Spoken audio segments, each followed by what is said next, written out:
मैं doctor Arun Vyas, associate professor geology, government Bangur college Didwana. विद्यार्थियों, आज के इस वीडियो व्याख्यान में जियोलॉजी की ब्रांच क्रिस्टलोग्राफी से संबंधित महत्वपूर्ण टॉपिक ट्विनिंग यानी यमलन पर आपको जानकारी प्रदान करूंगा। विद्यार्थियों, ट्विनिंग या यमलन यदि किसी पदार्थ के दो या दो से अधिक भाग आपस में इस प्रकार से जुड़े हुए हो कि कोई क्रिस्टलीय अक्ष या तल क्रिस्टल के विभिन्न भागों में उभयनिष्ठ हो यानी कॉमन हो, तो ऐसे क्रिस्टल को यमल और इस घटना को यमलन कहते हैं। अर्थात ऐसे क्रिस्टल या तो ट्विन क्रिस्टल कहलाएंगे और ये जो प्रक्रिया होती है उसे हम यमलन या ट्विनिंग कहते हैं। अर्थात एक बार फिर से मैं आपको दोहराता हूँ, यदि किसी पदार्थ के दो या दो से अधिक भाग आपस में इस प्रकार से जुड़े हुए हो कि कोई क्रिस्टलीय अक्ष या तल क्रिस्टल के विभिन्न भागों के उभयनिष्ठ हो यानी कॉमन हो, तो ऐसे क्रिस्टल को ट्विन क्रिस्टल और ऐसी प्रक्रिया को यमलन या ट्विनिंग कहते हैं।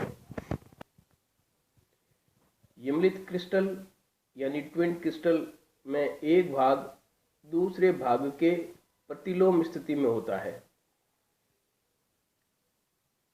मानो कि किसी रेखा पर क्रिस्टल का एक अर्धभाग दूसरे अर्धभाग की अपेक्षा 180 डिग्री से घुमा दिया गया हो। अब कुछ महत्वपूर्ण जो परिभाषाएं इस टॉपिक से जुड़ी हुई है उस पर हम चर्चा करें। सबसे पहले है ट्विनिंग प्लेन या ट्विन प्लेन, जिसे हम हिंदी में यमल तल कहते हैं। यह वह तल होता है जो यमल को इस प्रकार विभाजित करे कि एक अर्धभाग दूसरे अर्धभाग का प्रतिबिंब हो, उसे हम यमल तल कहते हैं। यानी कि ऐसा प्लेन जो उस ट्विन क्रिस्टल को इस प्रकार से विभाजित करता है कि उनका जो एक पार्ट है वो दूसरे पार्ट का मिरर इमेज हो। इस प्रकार से जो प्लेन होता है उसे हम ट्विन प्लेन बोलते हैं। दूसरी परिभाषा होती है यमल अक्ष या ट्विन एक्सिस। जिस अक्ष पर यमलित अर्धभागों को घुमाने से यमलित क्रिस्टल सामान्य स्थिति में आ जाता है, उस अक्ष को यमल अक्ष कहते हैं। यानी ये वो एक्सिस है जिस पर ट्विन क्रिस्टल के आधे भाग को घुमाने से यमलित क्रिस्टल वापस सामान्य स्थिति में आ जाता है, अयमलित स्थिति में। तो ऐसे अक्ष को हम यमल अक्ष कहते हैं। यमल अक्ष सामान्यतः यमन तल के अभिलंब होता है। यानी ये जो ट्विन प्लेन और ट्विन एक्सिस का मामला है, ये जो ट्विन एक्सिस है ये नॉर्मली ट्विन प्लेन के अभिलंब पाया जाता है। यमल अक्ष की संकल्पना यमलन को केवल समझाने के लिए की गई है। वस्तुतः यमलन में किसी अक्ष या किसी अक्ष पर यमल के अर्धभाग की घूमने की कोई क्रिया होती नहीं है। ये केवल एक हाइपोथेटिकल चीज को समझने के लिए इस प्रकार की परिकल्पना की गई है। यमल तल सदैव क्रिस्टल का कोई संभाव्य फलक होता है तथा यमल अक्ष संभाव्य फलक होता है तथा यमल अक्ष संभाव्य फलक के लंब रूप या किनारे के समांतर होता है। कोई भी सममिति तल यमल तल नहीं हो सकता। जो सिमेट्री प्लेन है वो ट्विनिंग प्लेन नहीं हो सकता, क्योंकि वह यह स्वयं ही क्रिस्टल को दो प्रतिबिंबी भागों में विभाजित करता है। जिस तल पर यमल के दोनों अर्धभाग जुड़े रहते हैं उसे संयोजक तत्व या कंपोजिशन प्लेन कहते हैं, यानी वो प्लेन जिस पर यमल के दोनों अर्धभाग आपस में जुड़े रहते हैं उसे हम कंपोजिशन प्लेन या संयोजक तत्व बोलते हैं। सामान्यतः यमल तल और संयोजक तल समराती होते हैं, परंतु यह अनिवार्य नियम भी नहीं है। यमल यानी ट्विनिंग कई प्रकार की होती है, उसमें से जो कुछ महत्वपूर्ण है उस पर हम अभी आपके साथ चर्चा करेंगे। पहला है जिसे हम सिंपल ट्विन या सरल यमन बोलते हैं। कैल्साइट क्रिस्टल इसका उदाहरण है।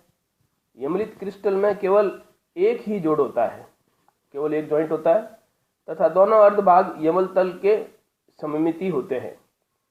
इस यमल को कॉन्टैक्ट ट्विनिंग या संयोग यमल भी कहते हैं।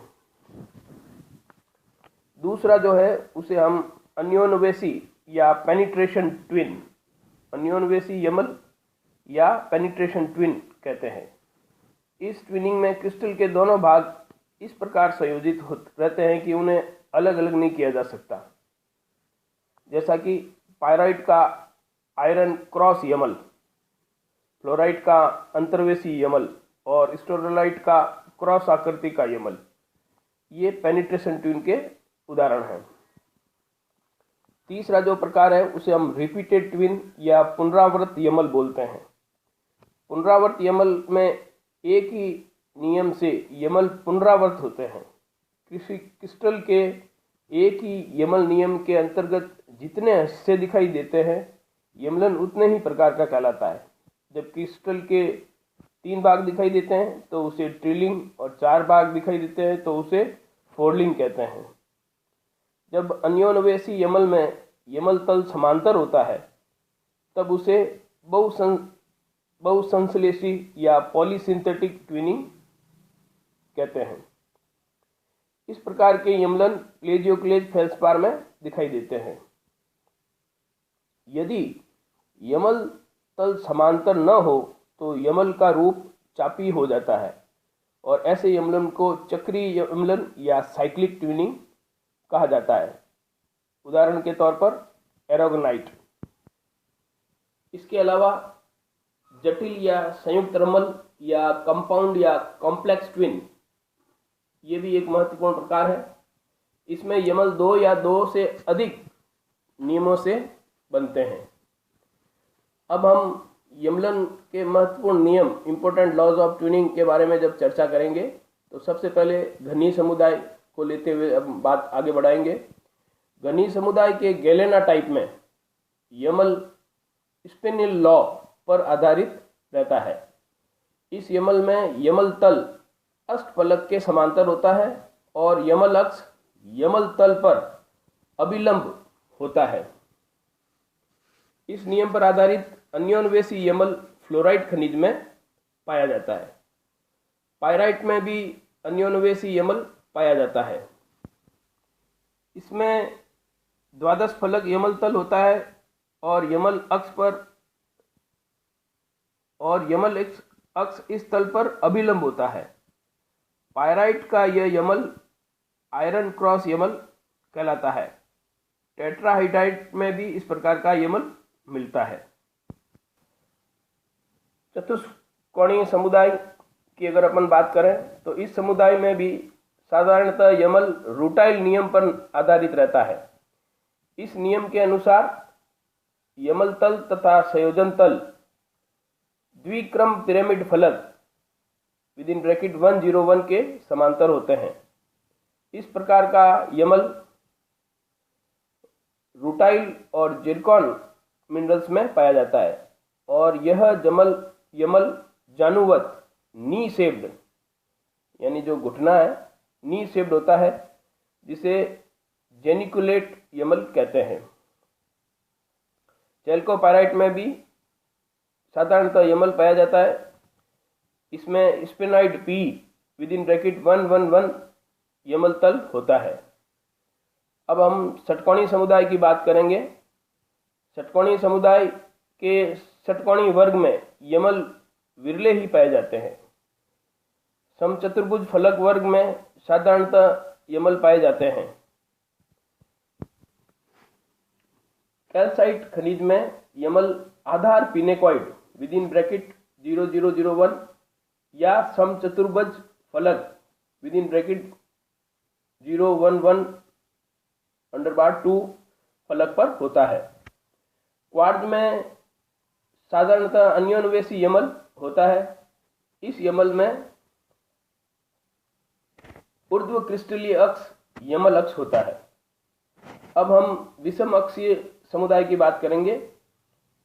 एरागोनाइट खनिज में साइक्लिक यमल पाया जाता है, यानी चक्रीय यमल पाया जाता है, साइक्लिक ट्विनिंग। इस यमल में यमल तल प्रिज्म फलक विदिन ब्रैकेट 110 होता है। साइक्लिक ट्विनिंग यानी चक्रीय यमल प्रिज्मीय फलकों की पुनरावृत्ति के कारण बनता है तथा 60 डिग्री का प्रिज्म कोण होता है। यमल प्राय पुनरावृत होते हैं, इस कारण कूट षटकोणीय सममिति सूडो हेक्सागोनल सिमेट्री दिखाई देती है। स्टेरोलाइट खनिज में 3 प्रकार का यमलन पाया जाता है। नंबर 1, प्रथम प्रकार के ट्विनिंग में लघु डोम ब्रैकियोडोम विदिन ब्रैकेट 032 यमल तल होता है। क्रिस्टल एक दूसरे को समकोण पर काटते हैं। इस प्रकार की यमल माल्टेज क्रॉस यमल कहलाते हैं। दूसरे प्रकार के यमल में पिरामिड फलक यमल तल होता है विदिन ब्रैकेट 232। यह यमल तिरछा यमल या स्क्यूटीन कहलाता है। तथा तीसरे प्रकार के स्टेरोलाइट में जो ट्विनिंग है उसमें प्रिज्म फलक यमल तल होता है। अब हम एकनत समुदाय से संबंधित ट्विनिंग के बारे में चर्चा करेंगे। जिप्सम और ओजाइट में रिजु पिनेकॉइड विदिन ब्रैकेट 100 यमल तल तथा ऊर्ध्वाधर अक्ष यमल अक्ष होता है। इन खनिजों के यमल अबाबिल पक्षी की पूंछ जैसे दिखाई देते हैं, इसलिए इन्हें अबाबिल पूंछ यमल या स्वेलोटेल ट्विनिंग भी कहा जाता है। ऑर्थोक्लेज में 3 प्रकार के यमल या ट्विनिंग पाए जाते हैं। पहला जो है उसे हम कार्लसबैड ट्विन, दूसरा बावेनो ट्विन और तीसरा मैनबैक ट्विन कहते हैं। जो कार्लसबैड ट्विन है इसमें ऊर्ध्वाधर क्रिस्टलीय अक्ष यमल अक्ष होता है और विदिन ब्रैकेट 010 प्रवण पिनेकॉइड यानी क्लीनर पिनेकॉइड फलक संयोजक तल। अन्योन्वेषी कार्लसबर्ड ट्विनिंग भी साधारणतः पाए जाते हैं। बावेनो ट्विन में यमल तल संयोजक तल प्रवण डोम यानी क्लाइनोडोम फलक विदिन ब्रैकेट 021 होता है। जबकि तीसरी मैनबैक ट्विन में यमल तथा संयोजक तल आधार पिनेकॉइड बेसल पिनेकॉइड विदिन ब्रैकेट 001 फलक होता है। अब हम त्रिप्रवण समुदाय के बारे में चर्चा करेंगे। यह ट्विनिंग एल्बाइट नियम पर आधारित रहती है। इसमें विदिन ब्रैकेट 010 फलक यमल तल होता है। एल्बाइट यमल प्राय पुनरावर्त या बहुसंश्लिष्ट होता है और यह एल्बाइट खनिज में पाया जाता है। तो इस प्रकार विद्यार्थियों, आज के इस व्याख्यान में हमने ट्विनिंग क्या होती है, ट्विनिंग के कितने प्रकार हैं और कौन कौन से क्रिस्टल समुदाय में, क्रिस्टल सिस्टम में किस प्रकार ट्विनिंग पाई जाती है, उनकी विस्तृत जानकारी आपके साथ साझा की। विद्यार्थियों, कोविड-19 की इस महामारी के दौर में जब तक दवाई नहीं आती, वैक्सीनेशन का काम नहीं प्रारंभ होता, इसकी सुरक्षा के लिए, इससे बचाव के लिए हमें सतर्क रहना होगा। घर पर बैठकर ही आप अपना अध्ययन जारी रखें। ई कंटेंट जो आपको विभिन्न ई प्लेटफॉर्म्स पर हम उपलब्ध करा रहे हैं उनका अध्ययन करें। राजकीय बांगड़मा जिला डीडवाना के यूट्यूब चैनल पर जो हम वीडियो विभिन्न विषयों के अपलोड कर रहे हैं उन्हें बार बार देखें, सुने, पढ़ें, समझें और अपने नोट्स बनाएं। जो असाइनमेंट आपको दिए जाते हैं उनको हल करने का प्रयास करें। 2 गज की दूरी, मास्क है अभी बहुत ज़रूरी, इस टैगलाइन का ध्यान रखें। अपने आप को सैनिटाइज करते रहें और अपने सुरक्षा चक्र को मजबूत बनाए रखें। घर बैठकर अपने अध्ययन को अनवरत जारी रखें।